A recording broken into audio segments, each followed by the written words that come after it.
Hey everyone, thank you so much for joining. And I'm back. I'm Saurabh and so excited to be back in this podcast. For those of you who are new to this podcast, this is again going to be a series wherein we'll capture people from the industry, the experience, their learnings, and so on and so forth. Today we have an amazing industry veterinary as well as someone whom I have been inspired so much with. Hey Shubham, thank you so much for joining us and Hi, taking out sir. time from your busy schedule.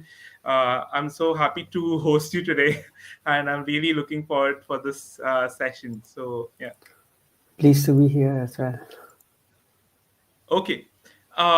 So before we start, can you just introduce yourself to our audience so that we all are acquainted? Sure, and also thanks for inviting me here. So, hi everyone, I'm Shubham Kumar. I am a data engineer currently working in the data governance domain at MediaMarkt Saturn, Germany. I've been working in this domain for the last 4.5 years almost, I would say. And I am a graduate in ECE department from same college as Saurav is from Institute of Technical Education and Research. Yeah, so that's a bit about me. That's a awesome introduction. Thanks for that. And as you already mentioned, you are from EC background from ITR College Bhubaneswar. I just wanted to quickly know and understand. For those of you who does not know Shubham well, he is a damn robotics guy. He loves automating things. He has robotic everywhere that he can have. So I wanted to know your passion. How did it start, and what was the stimulation point which made you transform to this Shubham that you are currently? So, this is something I feel like people are missing out right now also. But during my time in the TV, you would have these amazing shows like I can't remember the Jimmy Neutron or something like these, and also on National Geographies they had shows where kids would go and make stuff and do cool things and stuff. So like I was always very dazzled by those shows and I wanted to be there.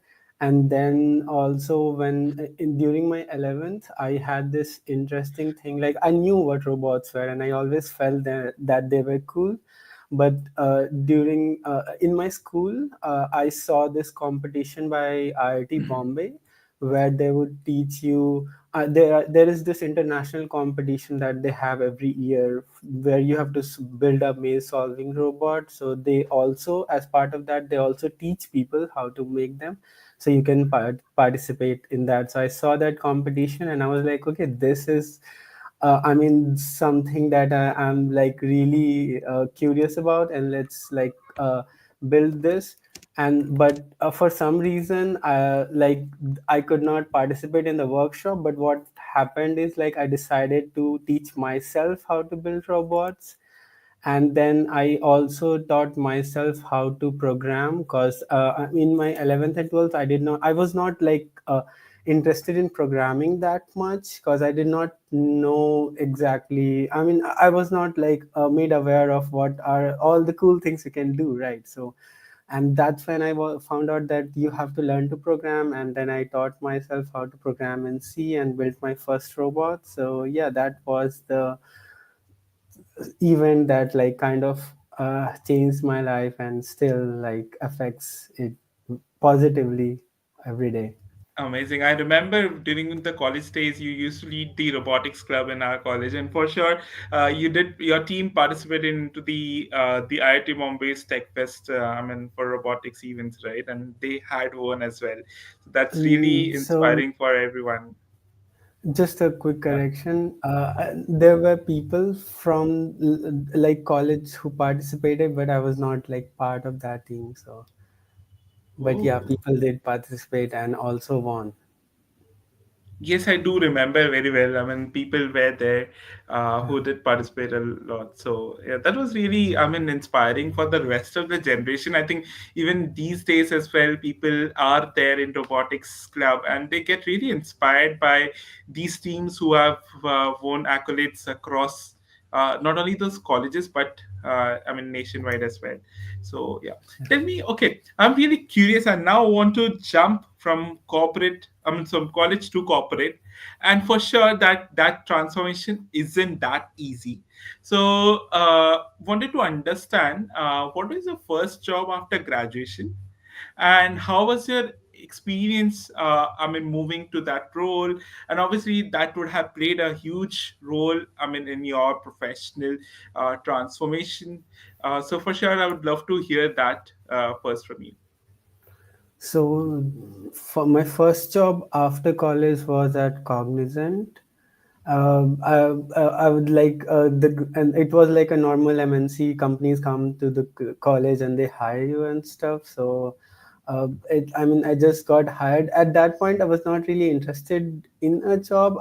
I was looking for something like into hardcore robotics and stuff. And I just thought like if I have something, I can tell my parents that I have something, right? And parents need this, right? Like they don't want someone who does not have anything. They get scared and stuff. So I just wanted something to like have, that reassures my parents that I'm like at least decent. So yeah, I got that job. And like somehow when after like soon the joining came, and I was like, okay, let's like see how things goes. This is something which has happened throughout my life. When something comes up and I'm not sure about it, my attitude towards it is like, let's just see how it goes, and then I can always like just if I don't like it, I'll just quit it. So I was like, yeah, so I just thought like let's see. And then they initially they taught it a lot of stuff, and also there were a lot of training programs that I had to go through. And I was like, and I knew that I mean, if I had the robotics thing in my head, like even for robotics I need to know programming and stuff, I need to get better at it. And also other technologies uh, are like also helpful. So I was like, okay, let's just keep learning. So I just kept learning, and then they turned me into a data engineer in 6 months. So Oh, and yeah, so like the program was for a data engineer that I was put into. And they taught us about big data and stuff. I mean, I when I say they, a lot of it was like just Udemy courses that we had to go through. So I mean, but yeah, like there was a plan set in motion, and I just followed it because I just wanted to see how things are. And then yeah, like I've been a data engineer since. I mean, for I can relate it so well because for most of us, at least who are starting off with a job, so we feel right. Why do are we made to do these courses? And it's very common for us that hey, ये क्या करवा रहे हैं हमसे, right? So Yeah. and I think your journey has been a proper epitome to justify that these courses are meant for a purpose, and if you do really focus well, there's a long journey planned for you ahead. So this is really a great learning for me, as in something that I'll take back. And for sure, I can relate with you when you said that hey, we have to tell our parents that yes, we do a job, something that we can continue after a college journey. So yeah, I can relate it so well. That's thanks for sharing that. Okay. Okay, now I'll maybe jump onto the direct topic of interest, and that's something that everyone wants to hear from you. So, can you tell me about what was your journey? I mean, how was the journey from moving from India to Germany, and what were the specific factors or opportunities that influenced your, I mean, transition, or I would say your decision from moving across a country? So I mean, I would just start from the like when the transition or the event that triggered all of this change started. So uh, sorry. I mean, the also I just want to add that at Cognizant, I got in touch with some really good senior colleagues and mentors who I'm still in touch with, and they kind of like also structured my journey over there, and also affected what happened out thereafter. And I mean, they eventually moved on to other roles, but they kept. So the thing is, like, when I mean, I was still working at Cognizant, and this one new opportunity came up, and one of these senior colleagues told me about this, like, okay, hey, I am at this new company and I have this opportunity for you, and you'd be a right fit, like, do you want to join?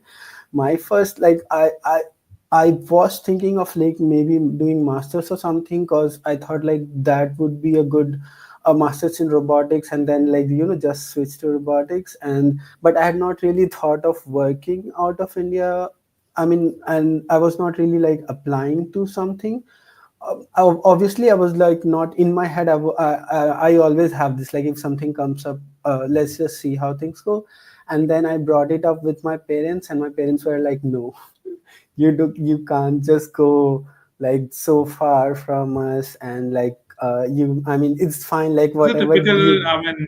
typical Yeah. issue, or I would say a mindset that all of us, all of our parents have. So, how did you try? Find a way across this. I mean, my parents were like super scared, but and then I just said no to this.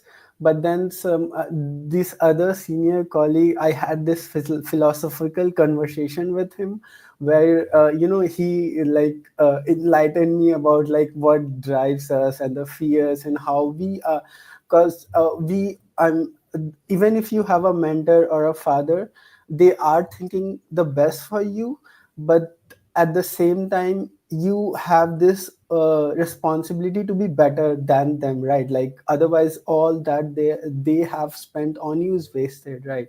So you always have to be better than them. And then, I mean, you should listen to them, but it's not like if you just like listen to them, I would say like it's not super easy that you might just become as good as them, but maybe like not better than them. So I mean, and there are obviously very other aspects of this. So I had this philosophical conversation, and then I also had this relative who a senior relative who's been working in the corporate for like 10 years now. And he also talked to my parents, and I reassured them, like, I just like pleased my theory, like, if anything bad happens, I just book a ticket and like I come back, I can find a job, like it's not gonna be. And also yeah, they won't I think they were mostly scared because they the all the negative news they hear about people going abroad and then they can't come back and they keep their passports and stuff, right? So I assured them, like, this is not Germany or Europe. It's like it's not gonna happen there, it's like very safe and all of that. So they were like, eventually they leaned into the idea, and they were also like, okay, let's see if things are good, and then if not, like, you have to come back and all of that. So yeah, The they same also. philosophy. Let's try out how things work, and then let's see. Let's move through it. So, and that's really interesting, and maybe this is something that I'll also try going forward. So, thanks for that idea. So, okay, for sure, moving from a country to a different country wasn't that easy. For sure, and this is something that maybe we have those sugar-coated words. We trying to summarize our journey in very short words, and for the receiver, it seems like that. Hey, this journey is something that even I can do. But my question to you is, what are the biggest challenges that you face while while doing this transition, both at personal level as well as a professional level? I'm pretty sure even the work culture, the way people work, all of there might be some differences for sure, and there might be also differences in the culture as well. So, I would like to ask you, what are the 3 points that you think where a subtle difference between the two geographic regions? Uh, I would say there. I mean, if we talk about just work culture, there are like a lot of differences here. Here, I would say people understand that you have, which is like I would not say is like very common in India, because I did not have that experience at my work, but I've heard other people have this. But here, people understand that you have another life after work, and that you and you so the life that you have at work, and that people want to keep it separate, like the life that you have at work and the life you have after work, these two are separate things. So this is accepted here.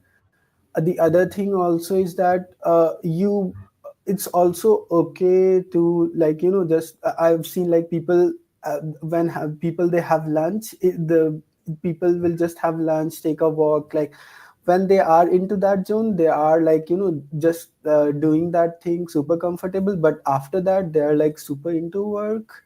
So it's like they are also super serious about the work, but then if they are doing something else, they are also super serious about that.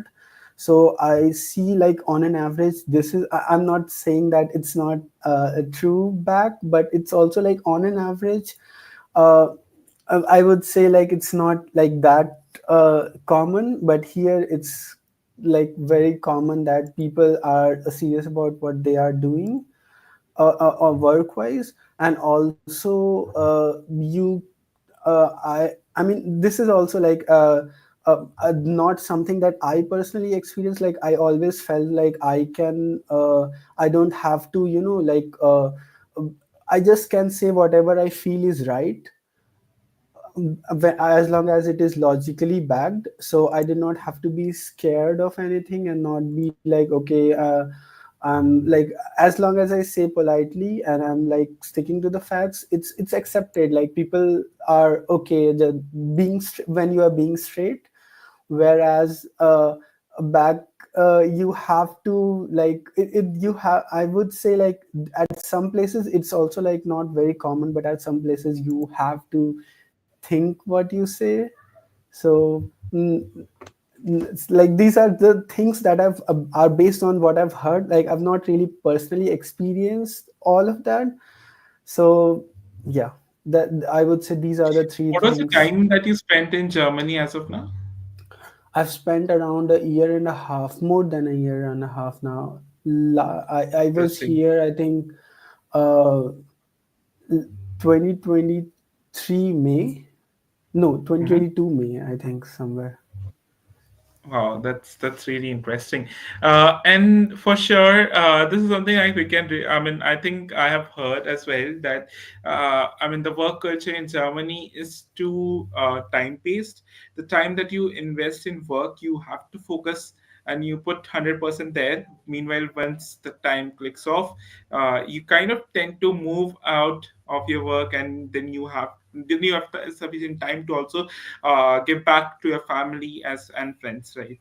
So and for sure, I mean, things might vary. This is no hard and fast rule, but Yeah, I true. think this is a perfect way to have a work life balance, to ensure that you are equally contributing to, I mean, the different phases of life that we have, right?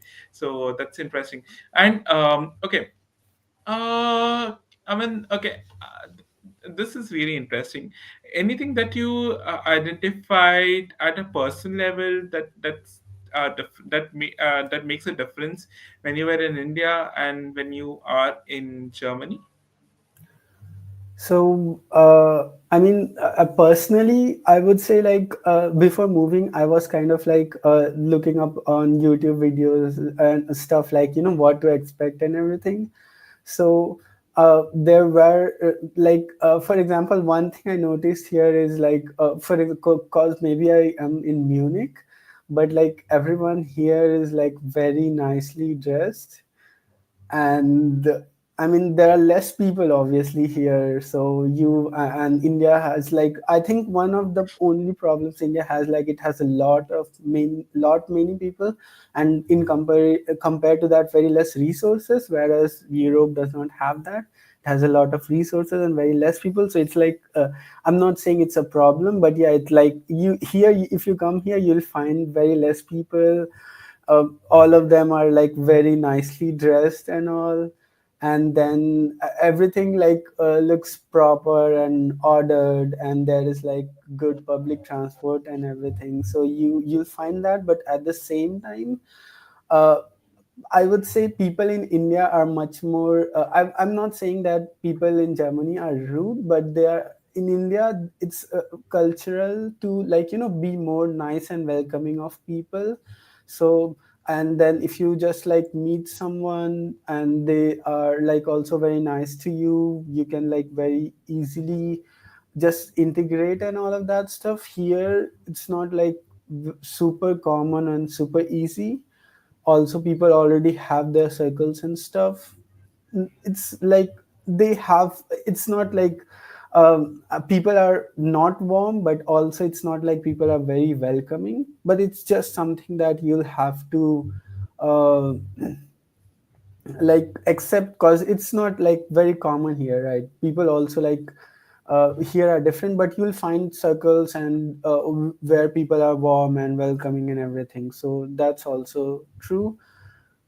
And then apart from this, personally, something, one thing I was amazed at is like this, we have this idea, right? When it's 6, it would be like, dusky out, and here it's some days it's like still the sun's it at high, and you can't say it's in evening. It's like still day. So these are some things like I thought like, okay, I mean, like not something I'm used to.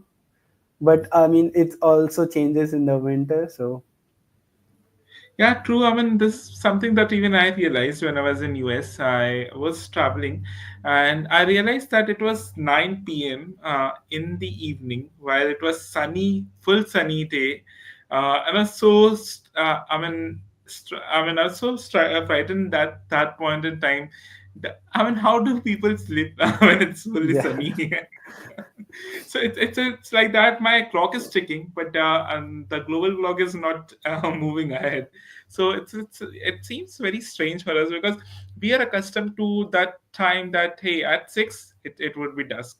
So it would be, I mean, even darker than dusk. So it's much darker, and it it's something that we can we are adapted to. So yeah, and I think as well from your perspective, um, maybe we are accustomed to the way that we get joined to groups as well as we interact with other people in India. Maybe it's the other way around in Germany, but again, something that is very casual there, or something that's Yeah. nothing uncommon there for them. Maybe we are experiencing a new culture, and that's where it looks as a difference for us. Yeah. Yeah, So that's like very nicely put. yeah. So okay. Also, Go ahead. just wanted to add that also there are other things like people will have dinner by 6 7 here. So and lunch by 12, like if you're in office, Oh, everyone will be like lunchtime at 12, and you will be like, oh, I mean, I've just arrived, like I've just started working, it's already lunch. So these are also like some different things. and don't you get hungry at 12 then? Because if I complete my dinner by 6 or 7, then probably I'll get much hungry by 12 a.m. in the morning. I, I mean, I think it gets like, yes, like if you're up until 10, I all like I feel like I should have a snack or something, but it needs like some. If you give yourself time, your body gets used to it. Like, it understands. Like initially, I was like, I just needed some snacks and stuff, and also like if I'm just home, I would have dinner by 10 or 11. So yeah.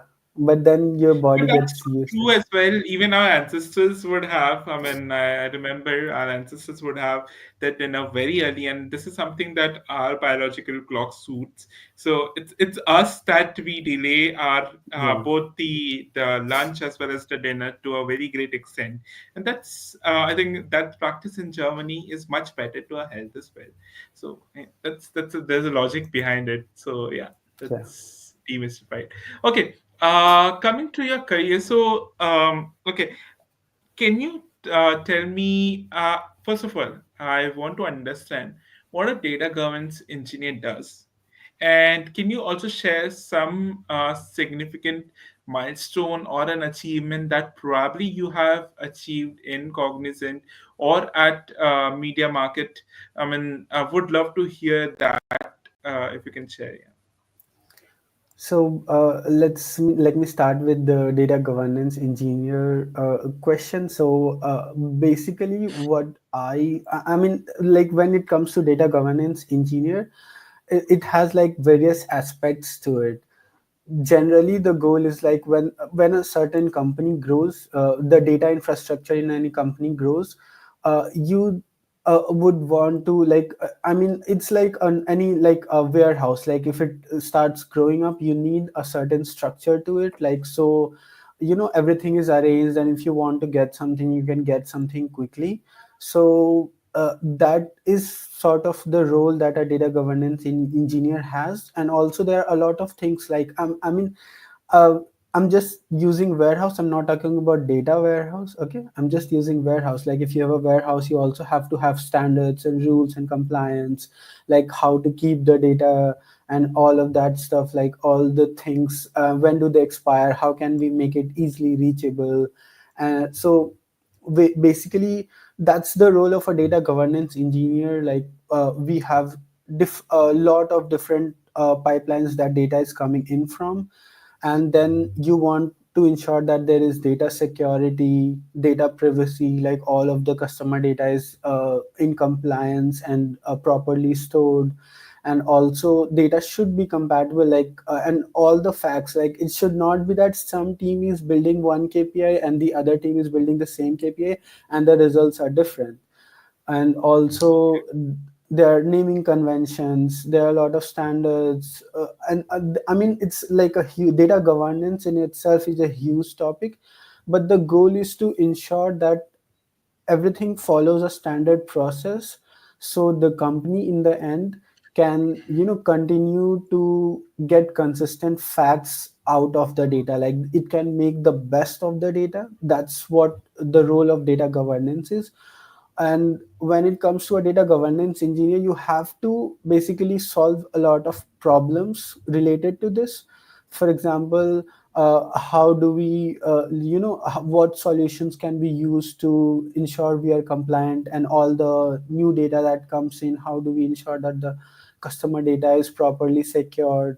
And also there are tools that need to be put in place. You have to collect metadata, how do you manage the metadata. And then I mean that covers the data security, data quality also, like if you have new data coming in continuously, how do you keep checking quality on that, and if the volume increases what solutions can. I mean you if you have like very less amount of data you can maybe like have someone check it continuously. But if it's huge you can't really do that by yourself, you need certain tools in place. So there are tools, and then you want to set those up so the quality is always checked, and you ensure that everything is consistent and all. So that's the role of a data governance engineer. Obviously there are more other aspects of it where it's more on like less technical.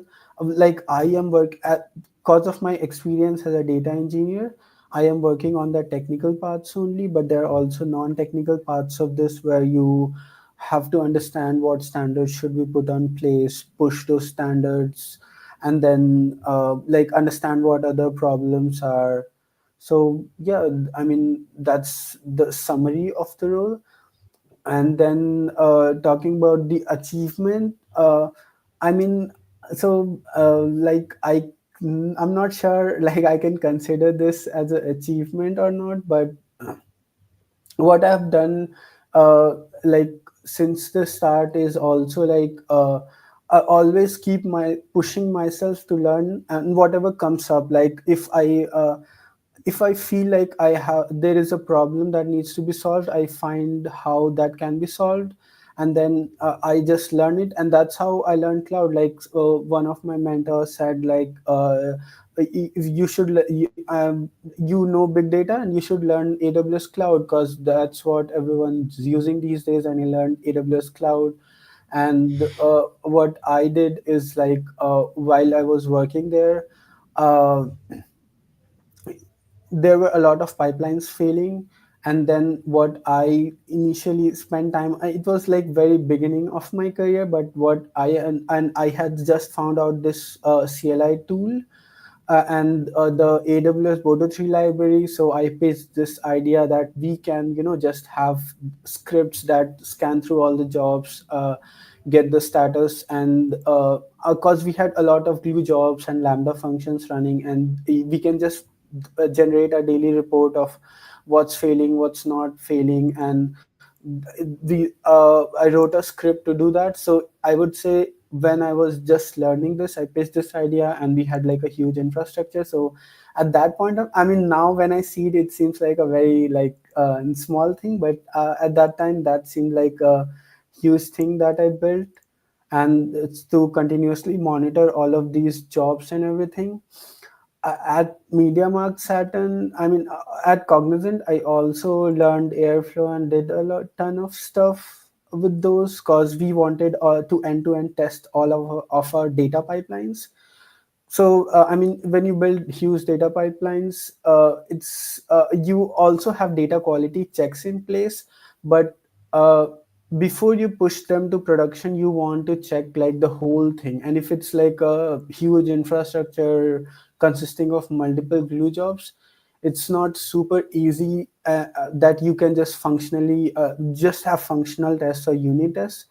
So I worked on this using Airflow orchestration to replicate the same pipeline, and then have checks on like uh, generate data, and then like that replicates failure scenarios and everything on the production pipeline, and then test like if it fails for where it should fail, and succeeds where it should succeed. So yeah, this is also something other that I worked at Cognizant.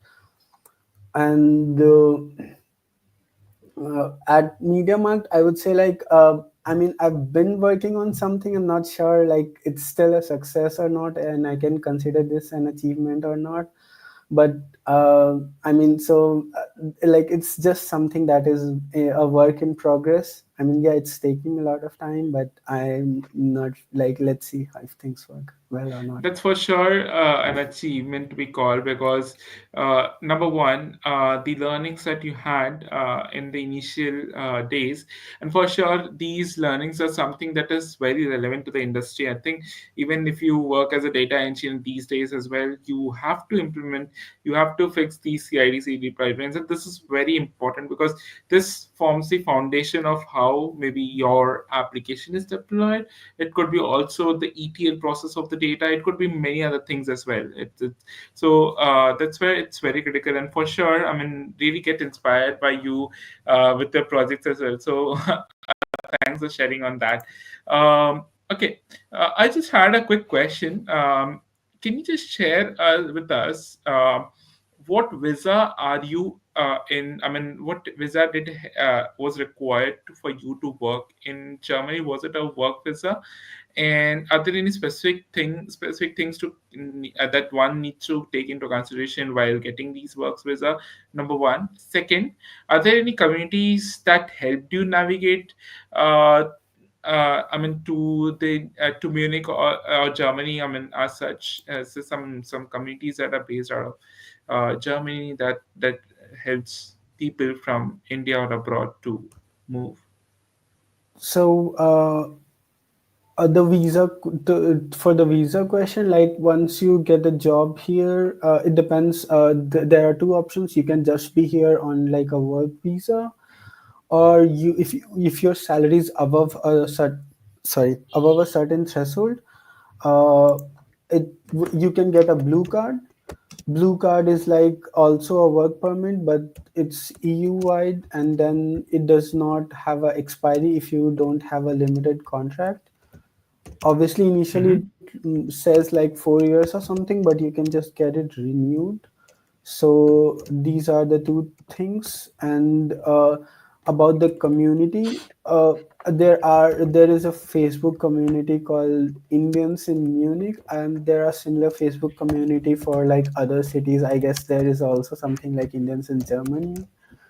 You can find Mm-hmm. Indians in Berlin, also like all the more popular cities where people are. And Are these they open to Facebook help? community, yes, yes, obviously. Like I see tons of questions every day. People, like you can also, if you just also go through those, you'll have a fairly good idea of what problems people face in Munich or Berlin. So like if you're not here already, you can just go through that, and then you can see like what problems people face. And there are obviously people there to help, but it's like full of people, right? So you always have to have your filters on that. You'll also find like some people are there like just being like not very nice. I mean, I'm not like, it's not negatively, but like just there for fun and all. And also but obviously I've never had a situation where I could not find help. Like obviously there are tons of people who are there to help. I mean, this is as well so helpful for sure. Someone who is planning for maybe a work or a higher education in Germany, it's really helpful for them. Do you also have plans for higher education in Germany? Because what I know, and correct me on this, the tuition fees in Germany are maybe I mean, you get a scholarship, or maybe it's completely free. Is it something like that? So For this. it's free generally. There's one caveat. So there are some colleges. So recently, Germany introduced this rule where some colleges, for example, this Technical University of Munich, TUM, I guess it's also said, yeah, TUM, introduced fees, and it's like a bit on the higher side. I think it depends on if you're doing bachelor's and master's, but from what I know, it's still cheaper than what you might have to pay if you go to Canada or US, and if you're paying by yourself. But then also, still there are universities that are still free, and education largely in Munich, in Germany, is free. So you can always find great universities here which do not charge you anything. You just have to, show them your best, and then like prove that you deserve to be there, and then you can just get in. Oh, it's again, I mean, this is a great learning. And I was surprised to hear that TUM, or Technical University of Munich, is now not more anymore free. Yeah. That's one university that I really look upon.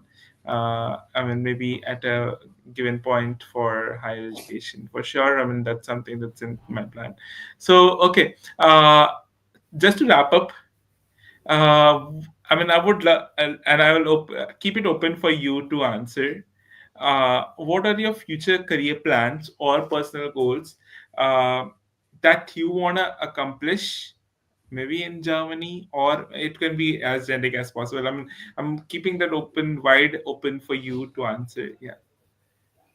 So I would say like I mean, like in long term I would like to maybe like start a robotics or tech company, probably here.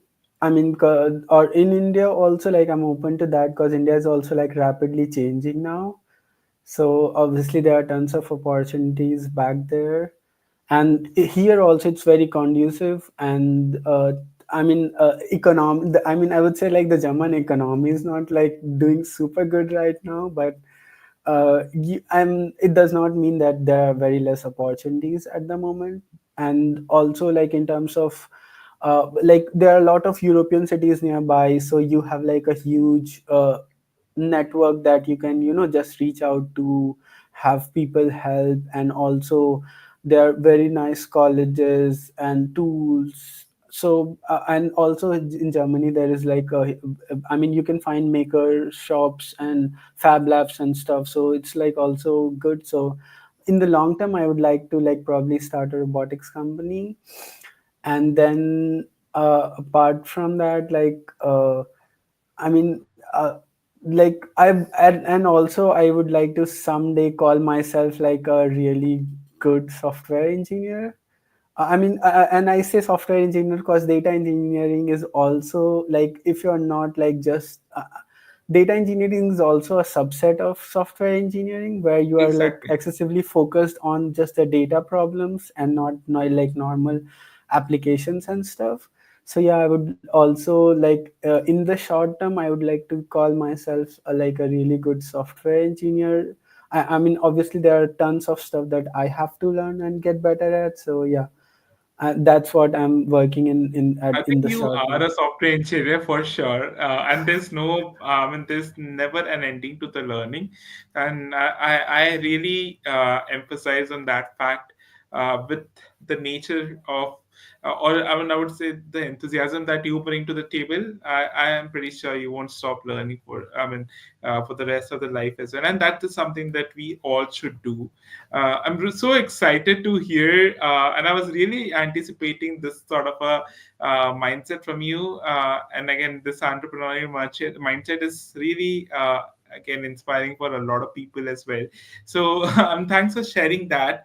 I am pretty sure that people who have heard today will get a lot of learnings. People, specifically from the robotics background, will get a huge dose today to also work back and forth, and get themselves revamped onto. And for sure there is, just to break that myth, for people who think that there is not much opportunities.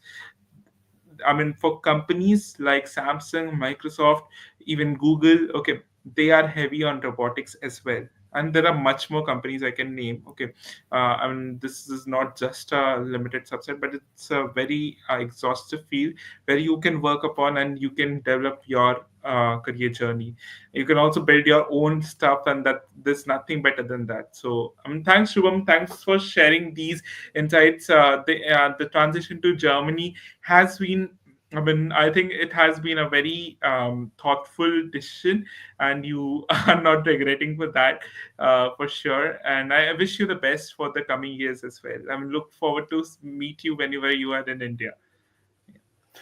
I would say like sort of it's been like a great experience talking to you after this long. And I'm also like you've been also doing super great. Like I heard you were working at Microsoft and everything. So like you, I mean, back in college also you were doing all sorts of app development and everything from the aspects I knew. So like you've been also doing really great, and I'm also following your journey, and like hoping to hear great things from you as well.